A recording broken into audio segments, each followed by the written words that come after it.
in the morning. I can't sleep. My jaw's busted. They wired it up a couple hours ago and it hurts every time I move my mouth. I lost tonight. I gave everything and I still lost. Feels like I let everyone down. I'm not unbreakable. But it causes repeated trauma to the brain. And over years and years of this happening, people can get what's called chronic traumatic encephalopathy, or CTE syndrome. And it's almost like a disease, because with repeated trauma to the brain, and that can lead to memory problems, mood swings, even trouble with movements, and eventually people can develop dementia, like Alzheimer's disease. And Jake Paul got knocked out by Anthony Joshua this past Friday night. And so I want to break this down from a medical perspective. I'm a neurosurgeon with over 25 years of experience. And so, you know, what happens is when you get hit in the head with that kind of force, like in boxing, our brain actually moves inside our skull, and it can bump into the skull, which is a firm structure, and cause bruising in the brain.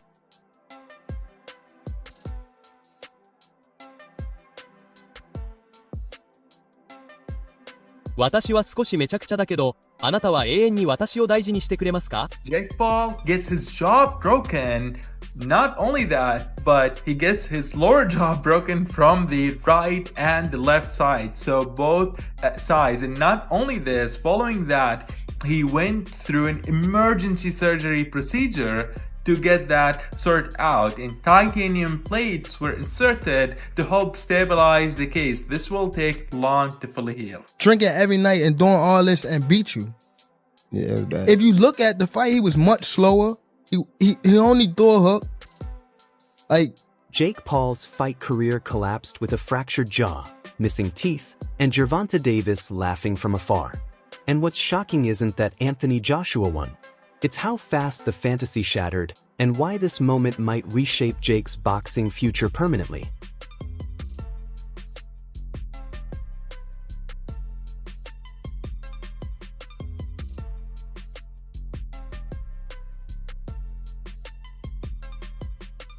This wasn't just a loss.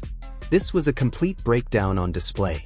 Because when Jake Paul fell down 4 separate times and stayed down, the bout ended, but the consequences were only beginning. And stick around, because next, I'm exposing the hidden damage nobody spotted during live coverage and why this loss is far more devastating than the scorecards show.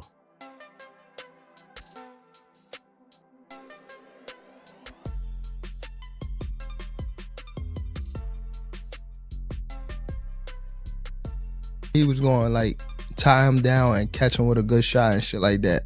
So wait, do you think, curious, because it's a business aspect, but again, I'm still a nigga, and I'm still a casual fan, so I'm being real. So hours afterward, Jake posts the X-ray images publicly. A jaw split open in 2 locations. Titanium plates coming, teeth missing, and incredibly his caption is crazier than the scan. Calling out Canelo while in a hospital bed, and don't leave because the reaction to that single post ignited the entire boxing world. A couple of times, pushed down on the back of his neck, pushed down on the back of his head, got him to the ground. There was a few times where Jake looked like he was going for a takedown. Again, that was Jake trying to engage in the clinch, and AJ smartly moved back. In one instance, I think it was the 5th round, Jake engaged for a clinch, AJ moved back and started punching. That call-out exploded for all the wrong reasons. Fans laughing, fighters shaking heads, and insiders quietly agreeing with what they knew. Anthony Joshua's power isn't something to play with, and Jake Paul walked straight into a different class of violence.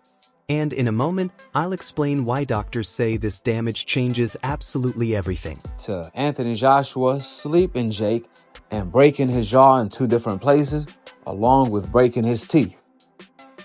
Gervonta joined the fun with the rest of the boxing community by throwing a meme on Jake Paul. That was his reaction, as you guys see above. Behind closed doors, things were far darker than Instagram posts revealed emergency surgery through the entire night. Doctors rushing to stabilize breaks they normally see in car crashes, not fighting rings. And if that seems exaggerated, keep going because the medical details are genuinely shocking. Jake Paul was knocked out in round 6 and suffered 2 fractures to his left jaw. Here's the moment that did it. Chin served on a platter for that right hand right there. And look at Jake Paul's face. There's no way I can share the actual injury here. It's a bit too gruesome as the camera was put inside Jake's mouth and his teeth were actually not in a straight line. They were separated from the others as the jaw deviated. Question is though, what kind of recovery process Jake would be? 4 hours on the operating table. Titanium plates bolted into position and surgeons privately stating the final right hook shattered both sides of Jake's jawbone at once. A level of force that instantly proved every warning experts gave beforehand. And this is where the story turns brutal. On Jake's back. So all of those things kind of deteriorated or emptied Jake's gas tank a lot earlier than I think he expected it to. But overall, I thought he deployed his game plan well for the first 5 rounds and actually had some success. He even moved AJ back a few times. 1, by just jabbing in the air, and 2, when he caught him, he moved. Because while sympathy came from certain people, Gervonta Davis watched it all with pure satisfaction. And if you want to understand why Tank's reaction has split boxing straight down the middle, stay here because this is where controversy explodes. Yeah, he just represents everything that's wrong with boxing on professionalism, and you know he's getting what he's reaping what he sows. But I hate working with people like that. He stands everyone up, film crews, everything. Doesn't do any promotion. Sources close to Davis say the hospital photos didn't frighten him. They entertained him, grinning, replaying the knockout, repeating one line over and over that Jake was never built for real boxing. And before judging that reaction, wait until you learn the bad blood that led here. Jake Paul was knocked out in round 6 and suffered 2 fractures to his left jaw. Here's the moment that did it. Chin served on a platter for that right hand right there. And look at Jake Paul's face. There's no way I can share the actual injury here. It's a bit too gruesome as the camera was put inside Jake's mouth and his teeth were actually not in a straight line. They were separated from the others as the jaw deviated. The question is though, what kind of recovery process Jake would be. This rivalry didn't start with Joshua. It began months back when Jake called out Tank, mocked him publicly, questioned his professionalism, and lit the fuse on a fight that was supposed to happen in Miami. And don't go anywhere because the cancellation of that bout explains everything you're seeing now. AJ came right back in and swung, but he did move him back. When this fight was first announced, you said to several media members that initially you weren't down for this fight. You thought it was just a little bit too much too soon, to paraphrase. Did he do better? Did Jake do better than you thought? Result aside, obviously you wanted him to win. You thought, I think by the end, that he was going to win, but did he actually do better than you thought initially? When legal problems canceled the fight, Jake didn't stay quiet. He went nuclear, dragging Tank's name across social media, calling him trash, unprofessional, and worse. And that moment created a debt that Tank has been waiting to collect ever since. And doesn't do any posts, but it is what it is. I'm actually glad this all happened this way so that he doesn't get the biggest check of his life and just continues to be a piece of shit. The Ring 4, November 22nd. Watch only on DAZN. So when Joshua did what everyone warned would happen, Tank didn't see tragedy. He saw validation. Memes started flying, private messages leaked, and the boxing internet erupted over whether this was cruel or deserved. And the debate is still raging for one simple reason.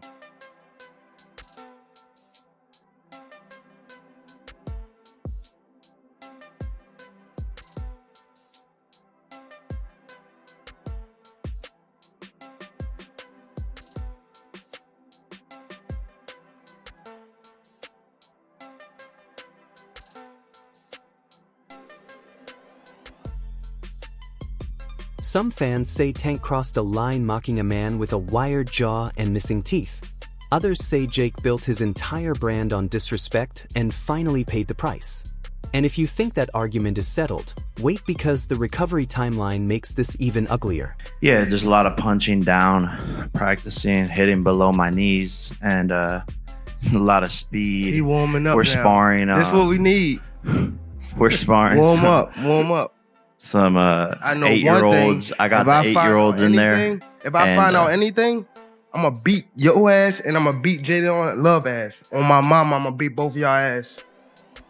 On my mama. And he laughing. Doctors are saying bilateral jaw fractures like this don't heal fast. 6 to 8 months minimum before contact, possibly a full year away. Extensive dental reconstruction, implants, bone grafts, and a long road back to anything resembling normal. And this is where Jake's career hits a crossroads.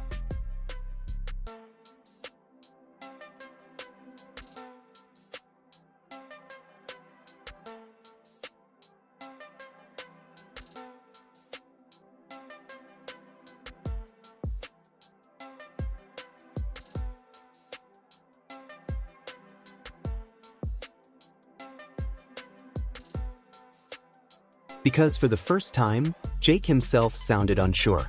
Admitting he needs to fight smaller opponents, admitting heavyweight was a mistake, admitting he's stepping back. And those words hit harder than any punch because they signal a mental shift. All right, listen, respect to Jake. You know, he was a tough guy in there. Obviously, he moved a lot and made it difficult for AJ. And AJ's been out of the ring for a while. He's a bit rusty. It took him time to just get hold of him, but I was impressed with Jake. And listen, as I said to Nikisa, at the end of the day, he took shots that a lot of people would have got knocked clean out by, especially at the end, you know? So, yeah. Was it frustrating for you to watch?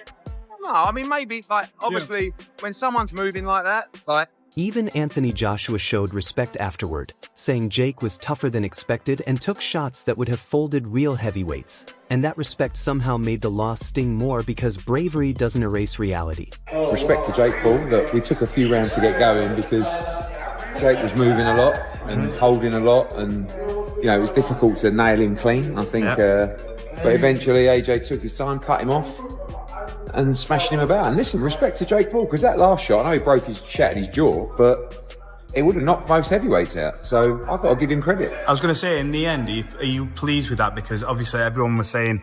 Now the boxing world is left with one burning question. Does this end Jake Paul's experiment with elite boxing, or does it fuel a revenge arc that drags him back into danger once he heals? And don't click away because the answer might already be forming. We'll argue that he at least won 3. No one expected him to last that long. Rolled his ankle, broke his jaw, still fucking fighting, man. Like, that's toughness. You know, most people wouldn't have the balls ever to step in a boxing ring in their life. He stepped in a boxing ring with one of the baddest men on the planet, who's 40 pounds heavier than him and 6 inches taller. That's insane. He's one of the most skilled fighters on the planet, my brother. And when they're rugby tackling you, but he had to do what he had to do to survive. And he did that. So, you know, it's very difficult to go in like, you know, out of the ring for 14 months and just be razor sharp with a guy running. And so, yeah, probably 2 or 3 rounds more than expected. But fair play to Jake Paul. He was a lot tougher than I thought, and he took a lot more shots than I thought he could. What did AJ tell you inside the ring about the fight? Wicked fight. Respect to Jake Paul for taking the fight. Took a heavy shot, but you know what? What a fantastic fight he put on. But big well done to AJ. We knew from day one AJ was going to do it, but the better fighter was going to win. People said that Jake Paul was running. Do you feel like he ran, or do you like... I mean, against someone like AJ, AJ's a big guy, strong guy, and he can hurt you. So yeah, 100%, like, he's going to want to avoid his power, but you know what? He got caught in the corner and bang you out. Hank Davis is still champion, still trending, still watching his name stay attached to Jake's collapse. And the cancelled fight now feels bigger than ever because if Jake comes back, that shadow is waiting. Or Jake would have moved around the ring at 100 miles an hour. There's 2 things I would have done. Tried to shut Jake down at 100 miles an hour, or I would have gone on the back foot. So Jake decided to move around the ring, and I decided to put the pressure on. What I could have done better is a lot of things. 100%. In the fight game, you've seen the amazing fighters that... We'll argue that he at least won 3. No one expected him to last that long. Rolled his ankle, broke his jaw, still fucking fighting, man. Like, that's toughness. You know, most people wouldn't have the balls ever to step in a boxing ring in their life. He stepped in a boxing ring with one of the baddest men on the planet, who's 40 pounds heavier than him and 6 inches taller. That's insane. He's one of the most skilled fighters on the planet, my brother. Until then, the memes keep spreading, the debates keep raging, and the image that won't disappear is Jake Paul smiling before the fight and lying broken afterward. A before and after that tells the entire story in one frame. Graced us over the last 100 years, and the expectations that we put on ourselves are immense, but I tried my best. Jake done well while it lasted, but if you remember what I said in the interview with Cameron is, fighting's not just physical, it's psychological. And this wasn't just a loss. It was a warning shot to every influencer who thinks confidence can replace consequence. And as Jake recovers in silence and Tank laughs in public, boxing does what it always does. It reminds everyone that reality eventually punches back.